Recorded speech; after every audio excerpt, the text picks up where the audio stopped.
રાહુલ દ્રવિડને મળશે મોટું સન્માન। ઓલિમ્પિકમાં ક્રિકેટના સમાવેશ બાદ પેરિસ આવવા મળ્યું આમંત્રણ।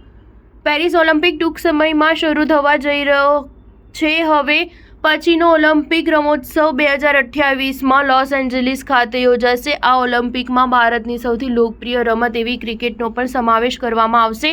ક્રિકેટ પ્રેમીઓ માટે આ ખુશખબર છે અને ભારતીય રમત જગત માટે આ એક મોડેલની ગેરંટી સમાન પણ છે। તાજેતરમાં જ ભારતીય ક્રિકેટ ટીમના હેડ કોચ પદેથી નિવૃત્ત થયેલા દિગ્ગજ પૂર્વ ક્રિકેટર રાહુલ દ્રવિડને વધુ એક સન્માન મળવા જઈ રહ્યું છે। પેરિસ ઓલિમ્પિકમાં પહેલી વખત કન્ટ્રી હાઉસ બનાવવામાં આવ્યું છે, જે રિલાયન્સ ફાઉન્ડેશન સાથે મળીને ભારતીય ઓલિમ્પિક એસોસિએશન દ્વારા તૈયાર કરવામાં આવી છે। અહીં લોસ એન્જલિસ ઓલિમ્પિકમાં ક્રિકેટના સમાવેશને લઈને એક ખાસ પેનલ ડિસ્કશન થવા જઈ રહ્યું છે, જેમાં પૂર્વ ભારતીય ક્રિકેટ કોચ રાહુલ દ્રવિડ અને આંતરરાષ્ટ્રીય ક્રિકેટ કાઉન્સિલના સીઈઓ જિયોફ અલાર્ડિસ ભાગ લેશે। આ સિવાય હર્ષ જૈન પણ તેઓની સાથે જોડાશે। ક્રિકેટની લોકપ્રિયતા દુનિયાભરમાં વધી રહી છે। ઓલિમ્પિક જેવી મોટી ઇવેન્ટમાં તેના સમાવેશથી ક્રિકેટ વધારે વિકાસની તક મળશે। છેલ્લે 1900ના વર્ષમાં ઓલિમ્પિકમાં ક્રિકેટનો સમાવેશ થયો હતો, ત્યાર પછી લગભગ 125 વર્ષે ક્રિકેટનો ખેલ જગતના મહાકુંભમાં સમાવેશ થઈ રહ્યો છે। ભારતીય ક્રિકેટ ટીમ માટે પણ